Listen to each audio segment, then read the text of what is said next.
Thank you so much Yes. for being here. Oh, it's my pleasure. It's my pleasure. I was looking forward to this. So, Yeah, tell me a little bit about your testimony. well, it's it's a kind of a weird journey, because I didn't really realize that I was a victim of childhood trauma until I was in my late 40s, early 50s when I moved back to the Pacific Northwest, and I started to explore my past, and I kind of uncovered that, and then. I really didn't grow up in the church, so I didn't know a lot about Christ other than when I would visit my grandmother who's from Arkansas, and she would always tell me, John, she'd say, Johnny, God's got something planned, special planned for you. And Hey. so, when the book came out, I knew she was smiling down from heaven because she knew something like this was going to happen. But as I got older and I went into the Marine Corps, I started getting exposure to church. I started my football coaching career and I was down in the South. And so I don't know if you're familiar with Fellowship of Christian Athletes, huge organization. So I started attending our school's huddles and that type of stuff. So my faith was growing, but I wasn't walking. And there's a difference between giving your life and then actually walking and understanding what faith really is. It wasn't until I came back up here and I started working with my counselor and I found a spiritual mentor about 5 years into working with Christina. And that's when everything really changed. And I started working on just, prayer plans, reading, that type of stuff, trying to understand the Bible more. But even working with Scotty, it wasn't until 2016 to when I truly gave up control and said, look, God, it's all in your hands. It's your timing. Because even as I walked, I still wanted to do things that I wanted to do. I wanted to do it in my timing. And I think that's all new Christians because they're not sure, especially if you don't have a mentor. And that's what I said as soon as I found Scotty, that's when everything started to change because it was more of a disciplined regiment, of daily reading, daily prayer. And that's what you have to grow your relationship. And I tell people all the time, it's not a religion, it's a relationship. And it's a one-on-one relationship. A.W. Tozer, I don't know if you're familiar with his work, but he says that when you meet Christ, you're going to be alone. And I was, because it was 3:30 in the morning. I was on my living room floor in my prayer plan, and tears were pouring out of my eyes. And I was just like, I'm done. I can't do it alone. It's all yours. Here you go. And that's really when my vision and the Bible changed, because the Bible, I read the Bible and I understood things differently. I started to see the world differently. I started to see myself differently. And I call it in my book, I call it the self-examination. And it caused, that aspect of it causes you to start looking at yourself, because, you have to renew your heart and your mind, and you have to see what's not of Christ. And that's the tough part. Yeah. It's a bed of roses, but we get the thorns when we're doing that because it's a little bit tough. Isn't that the um, truth? Yeah. so that's kind of how I came to Christ. There's a lot of stuff in between, that, and we can get into that. I'll let you ask questions and we can go from there. Yeah, yeah, and I do think that it is to begin with, it's just a head knowledge, except in the Lord, but it's when it gets down into this Oh part, yeah. you Yep. got to move down to where the Holy Spirit Yep. can move you, and when Well, you, and I think too, that's where the church, and when I say the church, I speak of the body of Christ, not the buildings we go to on Sunday. I think that's where we kind of let down new Christians because, they accept Christ and we don't say, hey, let me show you what you got to do now. They just, because when I accepted Christ, I was like, okay, what do I do? I don't know what to do. I started reading the Bible. The Bible was super complex to me at the time, and I didn't know how to pray and all that stuff. And so, we have to have that mentorship and that discipleship. So, absolutely, you got to get plugged in right away, and mhm. somebody needs to invite you, put their arm around you, say, "Come on, buddy, let's walk this Yeah, together." You know. yeah. Well, I mean, if you're a new Christian, you start the Bible in Genesis and you start reading the Old Testament, you're going to get scared. Exactly. And what is I this used to call, about? so Jan, I used to call the Old Testament the dark side of the Bible. And so when I started working with Scotty, I started really kind of understanding what he was teaching and everything. And so I was like, I want to know more I want to get kind of behind the word. So I enrolled in seminary school and I'm 8 hours shy of a master's in theology. And my very first class was Old Testament review. And I just went, oh, you got jokes.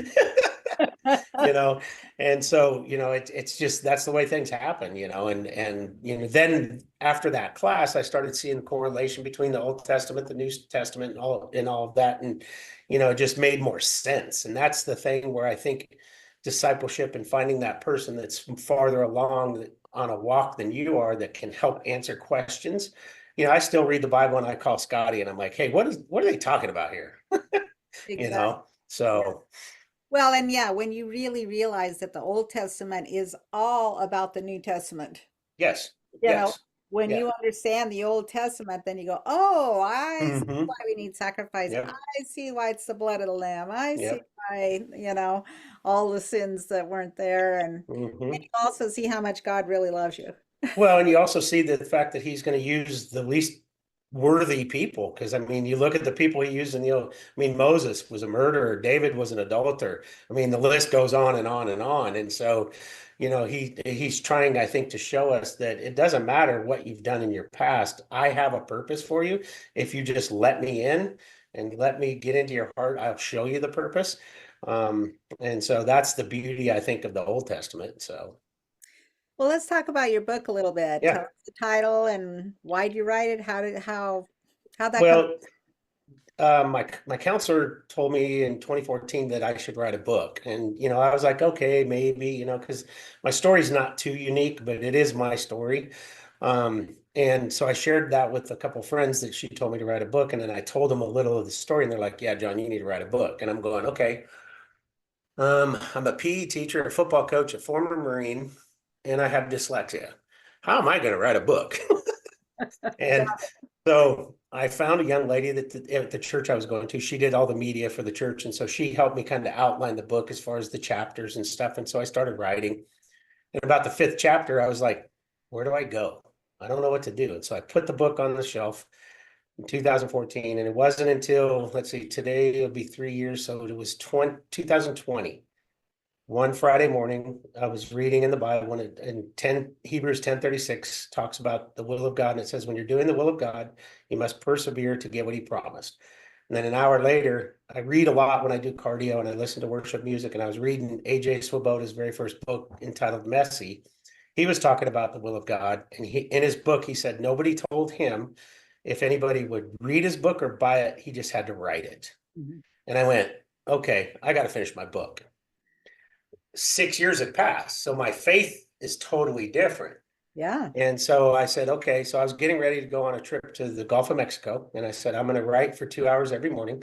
Figured where else, pretty inspiring sunrise at the Gulf of Mexico. I'll get up 2 hours, right? And then go, have my vacation. So then I continued that when I returned after a week, and the book was done in 4 weeks. Yeah. So it was just a spiritual dump. I use a lot of Bible verses and quotes in the book and in the text of the chapters. And people ask me all the time, how did you know where to put that? And I'm like, it just came to me. I was writing and I'd be, oh, this is perfect. And I'd throw it in there. So, it was truly God's hand in all the writing. The title came just because the original title was God is Waiting for You, because that's how what I felt is he's standing there waiting for me. Okay. He's knocking all the time, but I'm not listening. Yeah. And then after I got into the book, I was like, well, broken and redeemed is better because Titus 3-7 is the broken and redeemed Bible verse. And I don't have it committed to memory, so I can't recite it right now, but it's the broken and redeemed Bible verse because we're all broken. And then we all have to have that redemption. And then as I was working with my publisher, the subtitle originally was it was broken and redeemed, God is waiting for you. So the subtitle is actually supposed to speak more to what the story's about. So they actually changed it to finding freedom through complete. It wasn't surrender. They used a different word and I can never remember it, but I didn't really like the word. And so I kept, as we finished the meeting, I was like, God, give me another word, give me another word. And then the next day surrender came up. And so I sent an email to the publishing company. And I said, hey, what do you think about this? I can do either. I'm okay with either one, but I think this sounds better. In less than an hour, they emailed me back. They said, John, this is awesome. It's perfect. So that's where the title came from, Finding Freedom Through Complete Surrender. And if you flip the book over, it says God is waiting for you. You just need to surrender. And then it goes into the synopsis of the book. So they kept the original subtitle in there, which I thought was pretty cool of them. And that's how the title came about. And the manuscript is that I submitted to my editor is everything but the 14th chapter. We added the 14th chapter during the editing process because my editor she felt there needed to be something between what's chapter 13 and then what was chapter 14, which is now 15. And so she did an interview with me about how I surrendered, what work I did with Scotty. And so that became chapter 14. So that's how the book came about. I also have discussion questions at the end of every chapter. And I tell people, you don't have to do them as you read it. You can come back, but the questions are designed. The way I put the questions in, I hope are designed to help somebody who's brand new to Christ know how to kind of grow. And then somebody that's extremely faithful, that makes them kind of see where they test their faith and do that self-examination. And so hopefully it deepens their faith. And that's the design of the questions. But I would encourage anybody that reads the book to do the questions because I think it's a great self-reflection. So yeah. Well, that's the teacher in me. yeah, and I would guess that probably I wrote my first book was a memoir, and Mm-hmm. my first husband had a brain tumor and ended up paralyzed after the surgery. Oh, wow. He died when he was 38, but he kept this journal of his Uh-huh. walk through it and stuff that was so rich. It's like, oh my gosh. And I felt like God wanted me to write that, but that was like, Mm-hmm. it took me almost 30 years to write it because I didn't Yeah. know what I was doing, and how to put it Mm-hmm. together and all of that Yep. aspect of it. But it's really turned out to be a real blessing. But That's awesome. it's hard to write. Yeah, it is. It is. It's And it's just, I very had to have, cool. yes. And I had to have an editor because of my dyslexia, Yeah. so there Well, was no everybody way. needs an editor. Yeah. Yeah, but just even because you're vulnerable Yeah. when Well, you're and here's the funny thing. So my counselor for 8 years of counseling was trying to get me to become vulnerable because as men, and I say this on a lot of podcasts, and if there's men listening to the show today, I want you to know, let down your pride, let down your ego, open your heart to God, and then your life gets so much easier because the veil gets removed, and then you can be true to yourself and true to the people that you love. Because without that, I think you hide part of yourself from people because you don't want to ask for help and you don't want to be vulnerable. And I think it's tougher for men than it is for women. And so my counselor was trying to get me to become vulnerable. And so the review of one of the people I submitted the manuscript to, she wrote back and she said, "It's such a pleasure to see the vulnerability from a male author." So I sent that to my counselor and I said, "All right, you got your wish." nailed it. After 10 years, it took that long. What was So the hardest part to write? I think it was about some of the trials and some of the things I've been through because I didn't want to hurt people. I didn't want to reopen wounds because, I made some bad decisions. I'm not going to sit here and say that I was not perfect. And so I made bad Like decisions. you are now, right? No, Well, no, I'm not. Yeah, I'm not perfect either. But, I'm but, joking with you. it's because of those decisions, you've affected other people's lives. And so I didn't want to open those wounds again. But I wanted to share enough of the story so people could see where I was and where I've come to, and what God's done in my life because that's important. That was important to me, and that was the toughest part of the book to write is to speak of those and try not to open up anybody who read the book. So, Right, right. So what were some of the things God actually did with you? since the book. Yeah, that or in the book too, Well, the thing is looking back on my life and knowing where God was in my life, even though I didn't want him. And I'll give you an example. So when I grew up, my dad left when I was 12. I got involved in drugs and alcohol, and I was in the party scene selling drugs till I was 23 years old. And I was in a party, and I was like, "There's got to be something more to life to this." And I got up and I walked out. 2 days later, I went into the Marine recruiter's office and I said, "How fast can you get me out of here?" He said, "Have you committed a crime?" And I said, "Yeah, but I've never been caught." So we sat and talked. And 2 months later, I was in San Diego in boot camp. And, looking back on that, that was God involved in my life before I even knew who God was, because he knew that I couldn't stay where I was because if I would have stayed, I'd have been dead or in jail. And so that's the beauty of looking back on things like that. And then since if you'd have told me 4 years ago that I'd be on 100 some podcasts and radio shows talking about my testimony and preaching the gospel and sharing the gospel, I would have laughed at you even then 4 years ago. And, my faith was growing, was in a place where, the book was almost ready to start. And so, but you don't know, and it wasn't until I hit that I knew this was my calling. And so this is what I do now. I try to share it as much as I can. I go back to that Old Testament. I have a tattoo. You can barely see it on my forearm here. It's Exodus 20:20. And it says, do not be afraid. God has come to test you so that the fear of God will be in you to keep you from sinning. But the address is what caught my eye when I read it, because it's 2020.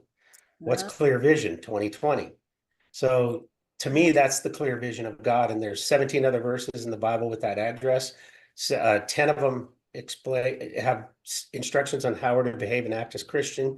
The others are just parts of stories. And so, that spoke to me so much. And I was a Marine for 4.5 years, never got a tattoo. And that was my first tattoo.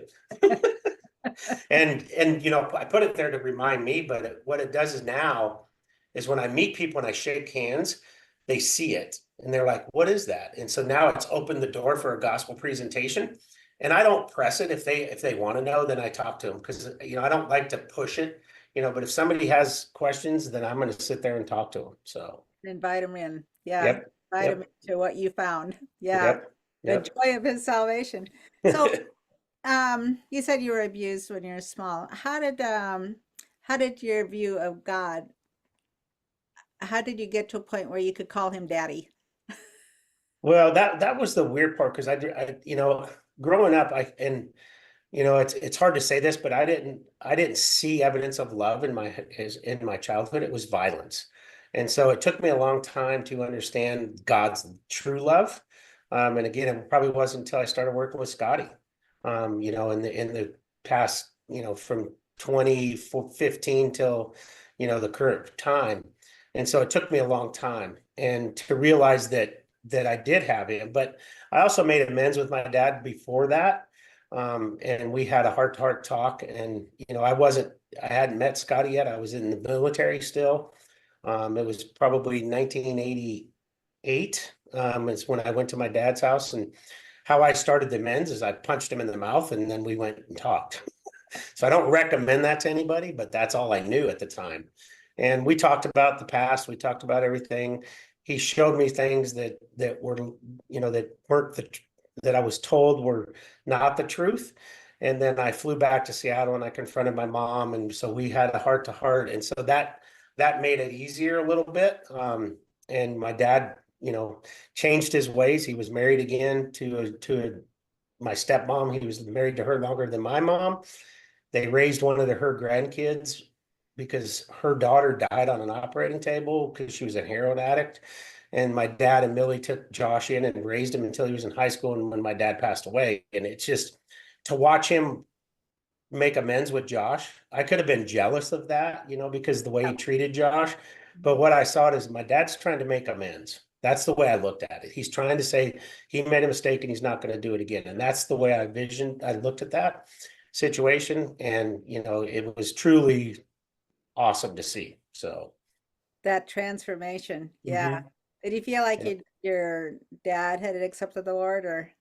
I truly don't know if he knew who God was because my grandmother in Arkansas was his father, or was his mother. And so, he knew who God was, but truly accepted, we never really talked about it because I wasn't in my faith place enough to know. I hope so. That's all I can say. And, but by his actions with Josh, I think if he accepted Christ, he's in heaven because of what he did with Josh. So, Yeah. Um, so isn't it isn't it neat though to know that your grandma had been praying for you forever? oh, absolutely, yeah, yeah. Yeah. And I tell people that if you got to have somebody that's praying for you, because that shield of protection, and The real it was deal. just yeah, yeah, it is looking back on it, yeah. Yeah. So Yeah, it was my yeah, grandma that was praying for me, and I know that, yep. I mean, all of us have gone astray. Gone Well, each and our own and way. it could have happened to any. I have three brothers. Well, I had three brothers. They've all since passed, but they they, same with them, they could have went down a different road. So, Mm-hmm. Yeah, yeah. So I imagine along the line somewhere you had some forgiveness to do and oh recognize. yeah, first of all, I was forgiving me, for my actions, and then, talking to other people, and then I had to ask for forgiveness too. And when I talk about, because people will ask me, well, how do you forgive somebody that abused you or hurt you to that extent? And it's not forgiving the act, Mhm. it's forgiving the person, because we're all susceptible to sin at some level or not. And I think when you forgive the person, then it releases you from the condemnation and the shame and the guilt of the action. And that's the hard part for people to understand, I think. And it takes time, and it takes counseling, and it takes pastoral counseling to get through that. So, Mhm. Yeah, it's not an easy thing to do when no. there's the horrible things that have happened to you, especially. Well, and for me, I don't remember any of it. So I don't have any memory till I was 12 years old. So I don't, and my counselor's like, John, if we were to recover this memory, you'd probably be in counseling another 15 years. And I'm like, well, I don't want to do it. you know. I love And it if all, if if God wants to reveal it, he'll reveal it. But if it's that bad, I don't want to know about it. So. well, it's hard enough to forgive somebody who slighted you, but when it's Mhm. something really bad, it's just you feel like, well, they don't deserve that, and they don't, but we don't either, you know. No, no. And We, what it says in the Bible, I forgave you, so you must forgive. So I mean, we have to forgive to be forgiven. yeah. And so, and then, when you start to, for me, when I started to look at the people I really hurt and tried to ask for forgiveness, some people said yes, some people said no. And, that's kind of hurts a little bit, but it's, it's their, they own that. And all I can do is pray that someday they will forgive me. Yeah. Excuse me. And, that was tough to swallow for a little bit. So. Yeah, because you kind of hope that things are gonna go okay, but they aren't always. They don't always. And I coached football for a lot of times, and I hate to say it, but I made some bad decisions and it hurt some kids. And they're like, Coach, why weren't you like this back then? And I'm like, I'm a different person. Mhm. I'm totally different than I was when I was teaching and coaching, and, my life. And, I don't regret not having the faith when I coach, but it would be interesting to see with what I have now and my faith, and then go back to coaching, but I don't want to coach anymore. I know. I don't want to go back to teaching anymore either. Yeah, and it's the schools are a tough place right now, and it's just there's so many distractions, and I was like, I like what I do. I still coach. I'm in the fitness industry. I'm more, I work with more adults than kids, but I do have some kids, but it's a different type of coaching, and so I still coach, and it's a lot different. But if some of me goes, oh, what would have been different? And I don't dwell on it, because that time in my life was needed to get me to where I am today. So, And isn't that the neat thing, the journeys that you're going through? It's you mhm, don't know at the time how God's going right. to use that later on. Yeah. Going to run into, meet, or whatever. The Bible study that I'm just finishing up is called Journeys, and it's walking hand in hand with God. But basically, I've got this format of because this happened, because of this, such and such happened, and resulting in something. And so Hmm. you go through and you write out your journey of what happened, and then you compare them to David's life and Joseph's life and Jonah and yeah, all of Yep. these Yep. characters and what did God teach them along the way? Go back to yours, Hmm. you see where he taught in that, but things you wouldn't be where you are. You Yeah. would be Well, here and today. I make a joke that I'm the next to Paul, I'm the second biggest sinner. So when Paul was Saul, I'm pretty close there. You didn't slay anybody, right? No, I didn't slay anybody, but it felt like it at time. But for me, so the 15th chapter of my book is called Dear Younger Me, and it's after Mercy's Me's song. Okay. Oh, And so I when that song came out, it really spoke to me. And part of it is because the verse that Bart wrote, and it talks about we weren't meant to carry this beyond the cross. That was a verse that I was just like, oh my gosh, it was like an eye-opening thing. And so I was like, I want to know what made him write the song. So they were coming to town up here in the Northwest, and I was dating a young lady, and it was near her birthday. And so I bought 2 VIP passes that they would sing, not Mercy Me, but the opening act would sing happy birthday to her. And then we got to go backstage. And so I thought, okay, I'm at least going to be in a position where I possibly could meet the guy. So I told the opening act what I was trying to do. And when we got backstage, they brought Mercy Me's road manager over, and I told him what I was trying to do. He goes, well, Bart will be here in 10 minutes. Let me talk to him and see if he has time to talk to you. So he comes over and goes, Bart would love to meet you. And so I went over and we sat for 30 minutes in the backstage and we shared testimony. And if you've seen the movie, I Can Only Imagine, Yeah. Bart shared all that with me. And this was 2015. I don't think he knew the movie was going to be made yet. And, so then when I watched the movie, I was like, wow. And so Bart and I grew up a lot alike. And so his counselor, I said, well, what made you write this song? He said, well, my counselor told me to write a song to my son as if I was writing it to myself. And I said, that's awesome. My counselor told me to write a book and I want to use your song in my book. Can I have your permission? He goes, yes, I just under one condition. He goes, I'd like a copy. And so I've sent him a copy. I haven't heard from him. I don't know what he's even read it, but anyhow, and I took a picture backstage and that's in the book. So people can really see that I was with Bart that day. I have proof. But what I did too is I kind of broke down the song and how it affected me the very first time I heard it. And then I write a letter to my younger self. And I encourage the reader, the very last question is to write a letter to your younger self. Trying to figure out what in your life would you change, what you wouldn't change, because there's some things that made you who you are. So you don't want to change those things. And then just go through that and look at your past and write a letter to somebody or to yourself. And that was a tough write. But it was one of my favorite parts of the book. And so I closed the book with that. Yeah. Yeah. So, That's great. That yeah. is So a neat opportunity you had. oh, I know. I've tried he's been in concert before and I've tried to get backstage, but with COVID and all this stuff, they won't let anybody backstage, because I've wanted to try to see him. I'd love to, hey, Bart, if you're listening, I'd love to, love to know what you think of the book, that type of thing. Cause it'd be interesting to get a little bit of note from him. So, Yeah. Yeah. Yeah. so, Well, how special is that? And yeah. I don't know how you affected him. Oh, true. I mean, Yeah. And I mean, and we look at people I've, and we think they're much bigger than who we are. We're just yeah, people. We all put our yeah. Oh, yeah. They're just people. pants on I one mean, leg at a time, and you're yep. Yep. And I mean, so last year when I was at the Christian Product Expo, I did a radio interview. And when I got done, the guy says, well, my next interview is Lee Strobel because he was one of the keynote speakers at the event.